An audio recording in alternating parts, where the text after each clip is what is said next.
Friday, April 25, 1986, was a normal day in the nearby town of Pripyat, less than 2 miles from the Chernobyl power plant. Plant technicians are ordered to perform an experiment on one of the cores and shut down reactor number 4 at 1:23 a.m. But the operators are poorly trained, and the experiment goes wrong. The core explodes, spewing jets of deadly uranium and radiation over the entire plant, killing 2 workers immediately.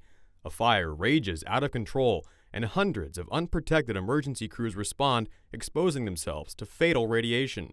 A radioactive plume rises half a mile above the site, spreading toxic clouds carried by the wind across Europe, affecting the entire continent. 400,000 people are eventually forced to evacuate the surrounding area. They'd underestimated the situation. There'd been nuclear accidents before, in our country as well as in the US, but that information has been kept secret. There'd never been an accident of this scope. They even thought the reactor would be back in service by May or June. The Soviet government tried to keep the explosion under wraps and didn't reveal to the public or the cleanup workers how dangerous the area was. More than 500,000 soldiers, workers, and doctors are brought in from around the Soviet Union to contain the site. Over the next 7 months, cleanup continues, and a concrete sarcophagus is built over the reactor to stop radiation from leaking. 29 years later, a new tomb is nearly complete, which should protect the area for the next 100 years.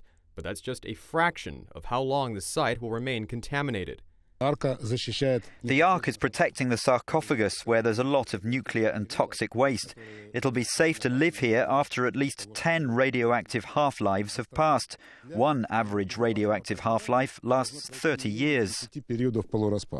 That's more than 300 years, with experts predicting the area won't be habitable for humans for another 20,000 years. In all, 41 people died as a direct result of the Chernobyl disaster. However, the real toll may be much higher, with thousands of children continuing to be born with rare diseases attributed to the disaster. Experts predict another 40,000 will eventually die from cancer as a result of the extreme radiation.